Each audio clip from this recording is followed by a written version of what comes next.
C2.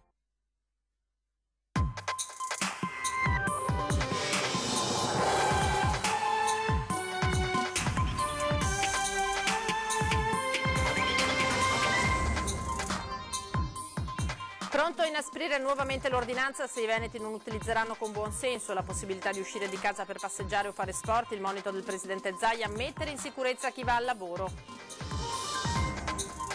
La CGIL esprime preoccupazione per la situazione del trasporto pubblico e lancia una proposta per far fronte all'emergenza.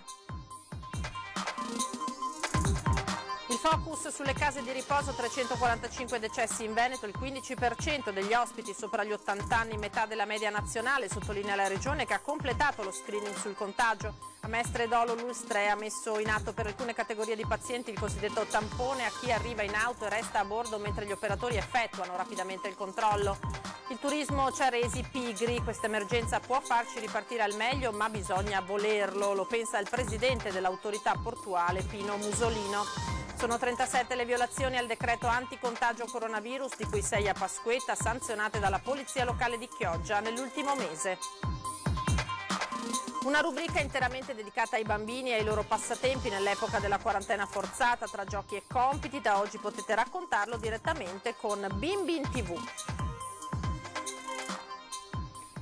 Buonasera, ben ritrovati in diretta con l'edizione veneziana dei telegiornali di Antenna 3. Partiamo dai numeri, dal report di questa sera della Regione sui contagi da coronavirus, perché ci sono attualmente 10.741 positivi, con un più 5 soggetti in provincia di Venezia, 14.514 contagiati dall'inizio di questa emergenza, 930 i decessi, in isolamento domiciliare 17.931 soggetti. Si sono registrati in queste ultime ore, quindi rispetto al report di questa mattina, si legge, guardando i numeri, 18 decessi in più negli ospedali e 1 nelle strutture extraospedaliere, ma viene specificato che questo aumento di decessi riflette l'aggiornamento dei dati nella piattaforma informatica relativo al periodo di Pasqua. Non sono quindi tutti decessi riconducibili alla giornata odierna. È una sottolineatura che va fatta naturalmente perché il numero naturalmente colpisce a leggerlo così senza una spiegazione. E dunque è pronto a inasprire nuovamente l'ordinanza se i veneti non utilizzeranno con buon senso la possibilità di uscire di casa per passeggiare o fare sport. Il presidente Zaia, secondo il quale a fase 2 sostanzialmente iniziata bisogna ora concentrarsi sul mettere in sicurezza chi va al lavoro. Se la fiducia verrà tradita, se i veneti approfitteranno della libertà che da oggi gli è concessa, nell'ordinanza regionale potrebbe ritornare il limite massimo di 200 metri da casa per passeggiate e attività motorie all'aperto. Il presidente Zaia è categorico. La distanza è logico che è molto prossima all'abitazione. Io non posso vedere immagini che mi mandano e mi fanno incazzare. Dove sono? Di parcheggi, dei rifugi pieni di macchine, perché dico che se funziona così mi costringete a rimettere una distanza. Si esce di casa limitatamente a un raggio nel quale si possa comunque vedere ancora l'abitazione e che non sia un'escursione. Però io aspetto ancora 24 ore, non è una minaccia, è una presa d'atto, ve lo dico anche con un po' di rammarico, ma se mi arrivano ancora foto di chi pensa di fare scampagnate, così non funziona. Zaia sotto i riflettori dei media di tutta Italia oggi per aver iniziato ad allentare la morsa delle restrizioni. Penso che dobbiamo guardare in faccia alla realtà. La realtà ci dice che il lockdown non esiste più e quindi dobbiamo investire sulla messa in sicurezza dei cittadini. Questo dobbiamo fare, perché l'alternativa è richiudere tutto. La fase 2, volenti o nolenti, ci piaccia o non ci piaccia, è iniziata. In questo mese sarà il mese nel quale ci giochiamo il futuro dei prossimi mesi e anche della nostra vita. Aziende che riaprono, in Veneto forse il 40%, forse addirittura di più. Il presidente, che ribadisce come alla convivenza col virus tocchi abituarsi almeno per un periodo, sottolinea che ora la sfida è la sicurezza dei lavoratori e annuncia per domani un report sui controlli dello Spisal. Ma incalzato sulla scala delle priorità risponde. Prima viene la salute dei cittadini, non smetteremo mai di dirlo, cioè noi non siamo degli irresponsabili e non facciamo nulla contro legge, però suggeriamo anche di guardare un po' di là della punta del dito e prendere atto che non tutti sono a casa. Questo non significa che l'emergenza sia finita e lo spiega con parole dure. Il virus ammazza le persone, ne abbiamo ormai quasi 1 migliaio. Fra l'altro in maniera tragica, perché si resta da soli, senza un familiare che ti tenga la mano e con una sofferenza che non è una sofferenza normale. Le previsioni dicono che se questo andamento sarà rispettato, gli ultimi ricoveri per Covid dovrebbero avvenire nel mese di luglio. Alla normalità dovranno tornare via via anche gli ospedali, compresi i Covid Center, pur restando sulla carta strutture pronte ad affrontare nuove eventuali ondate di contagi. Tanto è vero che con Schiavoni annuncio già che correndo già da lunedì, spero sia lunedì, poi non ditemi se sarà lunedì sera o martedì mattina, passateci l'imprecisione perché devono richiamare il personale, si inizierà gradualmente ad aprire e si inizierà con il punto nascite. Anche i bambini in passeggiata, ricorda Zaia, devono indossare la mascherina. Il suggerimento è di adattare quelle chirurgiche. Tanti genitori dicono ma no va bene, sì, basta fare 2 nodi nell'elastico. Prendete il bimbo, fate i 2 nodi e diventa una mascherina perfetta. Infine donazioni e lotteria per l'uovo di cioccolato a favore della battaglia Covid. Giuseppe Bellè lo ringrazio perché è un pensionato, ha solo la pensione, ha rinunciato a un mese di pensione, 713 euro, ho visto, li ha versati, ce l'ha comunicato e quindi grazie di cuore. La CGIL veneziana esprime preoccupazione per la situazione del trasporto pubblico e lancia una proposta per far fronte all'emergenza.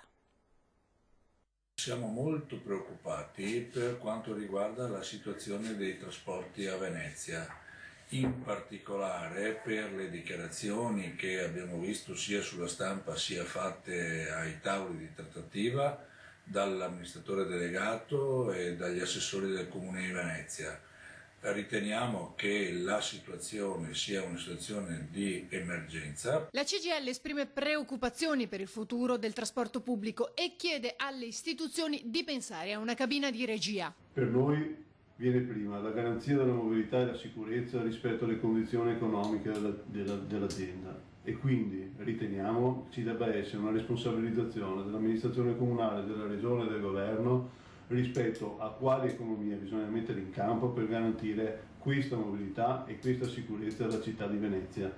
E non è responsabilità delle organizzazioni sindacali e dei lavoratori caricarsi l'onere del finanziario dell'azienda e del comune. E quindi rispetto alla fase 1 chiediamo che nella fase 2 si riparta quantomeno dai chilometri delle ore moto messe dentro il contratto di servizio e ripartita a seconda di quanto e di come l'economia partirà. Si stanno concludendo in queste ore i test sulla presenza del coronavirus nelle case di riposo del Veneto. Sentiamo i primi dati. I controlli sulla presenza di contagiati tra gli ospiti e il personale delle case di riposo del Veneto sono quasi terminati, ma sono già disponibili dei primi dati significativi.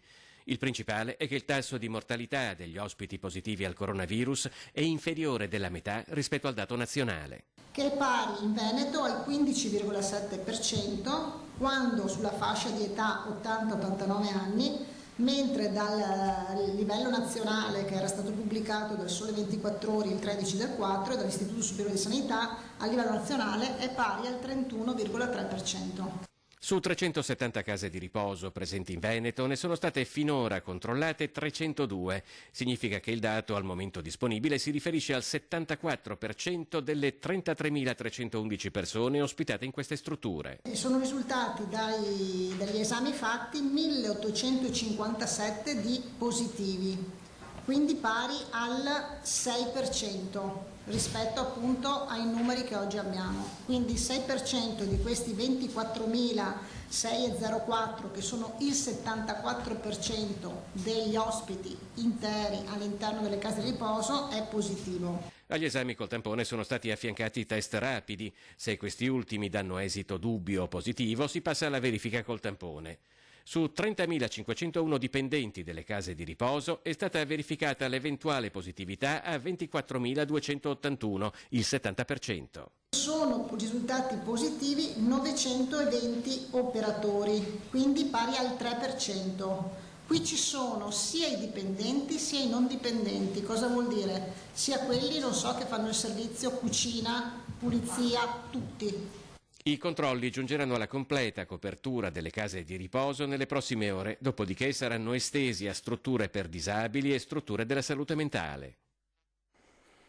A Mestre e a Dolo l'ULSS 3 Serenissima ha messo in atto per alcune categorie di pazienti il tampone eseguito a un utente che arriva in auto e resta a bordo della vettura mentre gli operatori effettuano rapidamente il controllo. Il sistema, che funziona su appuntamento, consente di sottoporre a verifica più persone. Nella mattinata di oggi, per esempio, nel test di Piazzale Giustiniani, sede del Dipartimento di Prevenzione, sono state sottoposte a tampone una cinquantina di persone da un'unica squadra di operatori. Per ottenere lo stesso risultato a domicilio si sarebbero dovute muovere contemporaneamente 5 squadre o dedicare a queste 50 verifiche, una sola squadra per un'intera settimana lavorativa, quindi evidentemente un risultato molto buono.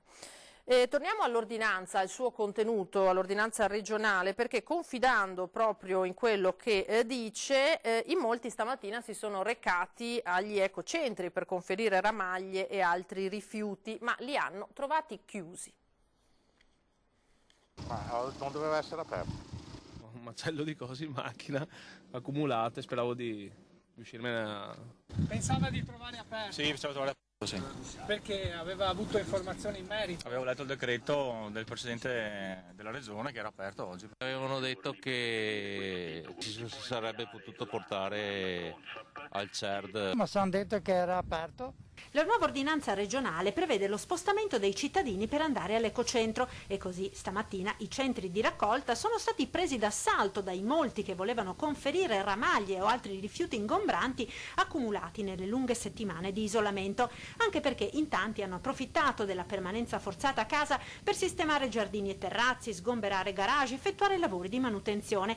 Peccato che stamattina gli ecocentri fossero chiusi.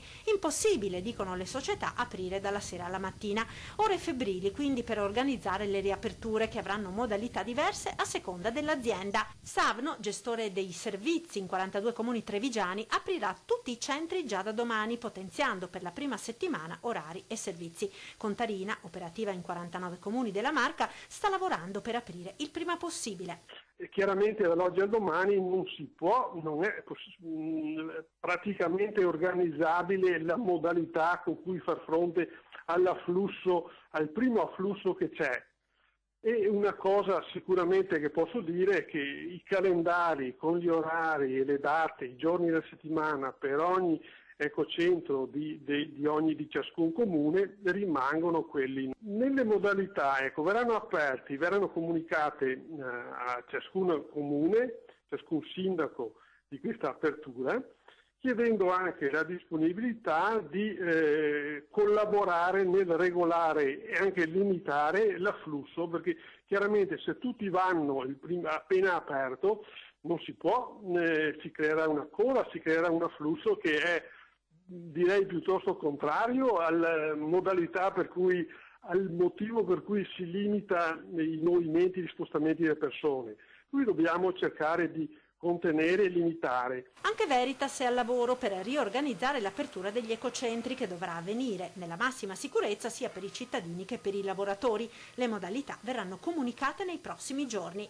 Zaia intanto ribadisce. Gli ecocentri sono aperti e quindi ricevono tutto.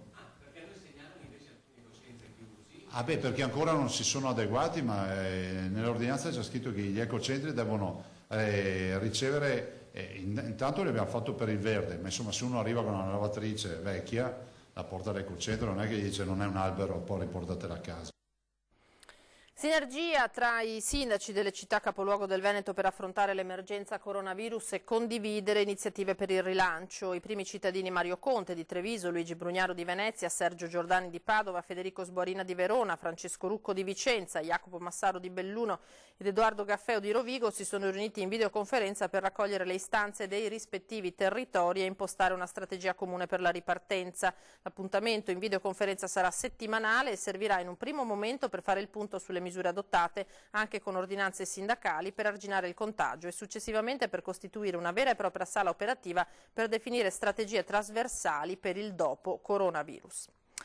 Il turismo ci ha resi pigri, questa emergenza può farci ripartire al meglio ma bisogna volerlo, lo pensa il presidente dell'autorità portuale Pino Musolino. Noi dobbiamo essere in grado di sfruttare questo tipo di situazione, se posso usare il termine, anche per ripensarci e ripensare il nostro futuro fondamentalmente. Non è sensato non utilizzare la crisi per migliorare o innovare le nostre catene produttive, il nostro modo di pensare, il nostro modo di essere. Il presidente dell'autorità portuale Musolino, intervenendo durante la diretta straordinaria, ribadisce come dopo il virus si possa approfittare di ciò che si è potuto imparare finora per ripensare a una nuova Venezia. Ci sono molti aspetti che noi possiamo utilizzare nel post per innovare e migliorare la nostra capacità produttiva e soprattutto anche la nostra qualità della vita complessiva, a partire dal fatto che appunto Venezia, che nei soldi facili, diciamo così, guadagnati col turismo, si era un po' impigrita. Invece questa città ha una storia millenaria di innovazione, di coraggio, di sviluppo economico che è basato anche su tante scommesse. Ecco, forse questo è il momento di cominciare a riscommettere su di noi e su un futuro economico diversificato. Secondo Musolino, le scelte da poter attuare sono numerose, in primis quelle nel campo della croceristica. Si possono fare scelte coraggiose, calcolando anche che il futuro probabilmente dell'industria croceristica sarà significativamente diverso da quello che è stato fino a oggi. Diciamo che forse sarà l'industria che nell'immediato verrà colpita di più e avrà più conseguenze rispetto all'esplosione della pandemia legata al coronavirus. Abbiamo la possibilità di fare delle scelte coraggiose, intelligenti, di prospettiva, solo se però abbandoniamo, come dire, delle posizioni radicalizzate, cristallizzate e, se posso dire, anche molto poco argomentate. Le soluzioni praticamente sono lì, sono a portata di mano, basta volerlo, basta ricominciare a parlarsi in maniera intelligente. Noi dobbiamo creare un ecosistema economico e finanziario favorevole agli investimenti, favorevole all'innovazione. Se crei questo con le regole giuste, crei anche le condizioni e le precondizioni perché le imprese, invece di andare via, restino qui, perché le capacità e l'innovazione rimanga qui e addirittura noi si torni a essere un grande paese che esporta conoscenza. Sono 37 le violazioni al decreto anticontagio coronavirus, di cui 6 nel solo giorno di Pasquetta, sanzionate dalla Polizia Locale di Chioggia nell'ultimo mese. Tra persone fisiche ed esercizi commerciali sono stati effettuati 2.452 controlli. Fino ad ora a Chioggia la Protezione Civile ha invece distribuito oltre 60.000 mascherine sia a tutti i circa 22.000 nuclei familiari residenti in città che a favore di numerosi uffici che svolgono attività essenziali e strutture pubbliche. Ancora la cronaca, perché i carabinieri indagano per risalire l'identità di un uomo ritrovato senza vita nel Sile. Il corpo di un uomo senza vita è stato trovato nelle acque del Sile, in comune di San Donà di Piave. Il corpo si trovava in un tratto del fiume in corrispondenza di via Salsi, in località Caposile, vicino al confine con Musile di Piave. Sul posto sono intervenuti i carabinieri, che sono ora al lavoro per accertarne l'identità. Lo stato della salma fa presupporre che il corpo sia rimasto in acqua già diversi giorni. A provvedere al recupero i sommozzatori dei vigili del fuoco. Del ritrovamento è stato avvisato il magistrato di turno. E sono una ventina quasi esclusivamente per alberi pericolanti gli interventi effettuati dai vigili del fuoco a seguito delle fortissime raffiche di vento che si sono abbattute nel veneziano durante le ultime ore. Gli interventi hanno riguardato nello specifico Sant'Elena Venezia, quindi Mestre, Marghera, Mira, Spinea, San Donà di Piave e Scorzè. E paura questa mattina invece per un'autocisterna che si è rovesciata riversando 16.000 litri di gasolio sull'asfalto. Incidente all'alba a Fusina. Verso le 5:30 un'autocisterna che trasporta gasolio si è rovesciata in via della Chimica. Il conducente, che ha perso il controllo del mezzo per motivazioni al vaglio, è rimasto ferito. Sull'asfalto si sono rovesciati circa 16.000 litri di combustibile, la metà circa di quelli contenuti. Sul posto sono intervenuti i vigili del fuoco di Mestre con 2 autopompe, un'autobotte, un carro schiuma, autogru e il carro NBCR, nucleare, biologico, chimico e radiologico, oltre a 18 operatori. Per prevenire un'eventuale combustione, i pompieri hanno disteso un letto di schiuma sul gasolio che sarebbe finito nel frattempo nei pozzetti dell'acqua piovana. Quello rimanente invece è stato travasato su un'altra cisterna giunta sul posto nel frattempo. Intanto proseguono i lavori di bonifica del terreno e dei pozzetti interessati dallo sversamento del combustibile. Cambiamo pagina, una rubrica nel telegiornale interamente dedicata ai bambini e a come trascorrono la loro quarantena forzata. Da oggi ce lo potete raccontare direttamente voi con Bimbi in TV. Ciao a tutti, ho fatto il mio 11° libretto e voglio condividerlo con tutti perché è proprio in questo momento che è accaduto questo virus. Una storia illustrata sul coronavirus, come quella che ha scritto e disegnato il piccolo Davide di Favaro Veneto, ma le possibilità sono tante e i limiti della fantasia nessuno, soprattutto se si è bambini e se il tempo a disposizione non manca, come in questo periodo di quarantena forzata che tiene a casa un esercito di scolari senza scuola. Ci sono i compiti da fare, certo, e ognuno avrà sperimentato il modo migliore per farlo sulla tavola, sul divano, in terrazzo. Si può leggere un'infinità di libri e provare a scrivere storie, favole e racconti. Si possono prendere matite e pennarelli per fare dipinti e disegni, dando forma e colore alle idee, ai pensieri, ai sogni e ai desideri nati in questo periodo unico. C'è l'universo dei giochi, in via del tutto eccezionale, confinato nel perimetro della propria casa, ma non per questo meno vasto o stimolante. Cosa siete riusciti a costruire con i Lego? E in giardino, per i fortunati che ce l'hanno, quale gioco vi siete inventati? Che cosa fate per tenervi allenati nel vostro sport preferito? Anche nel tempo dell'epidemia, il tempo libero dei bambini è vita e colore. Allora raccontatecelo con un video. Le vostre idee, storie ed esperimenti daranno vita a Bimbi in TV, una rubrica all'interno dei nostri telegiornali. Vi chiediamo di mandarci non delle semplici foto, ma dei brevi video, possibilmente in orizzontale. Niente di più semplice nell'era degli smartphone. Attraverso i nostri schermi, tempo e creatività dei bambini potranno così diventare, se lo vorrete, energia per tutti. Potrete inviare i video semplicemente via WhatsApp al numero in sovraimpressione 351 175 5340. E dunque avete visto i riferimenti per inviarci il vostro materiale, a me non rimane che salutarvi, ringraziarvi per averci seguito e lasciarvi alle previsioni del tempo per domani. Arrivederci.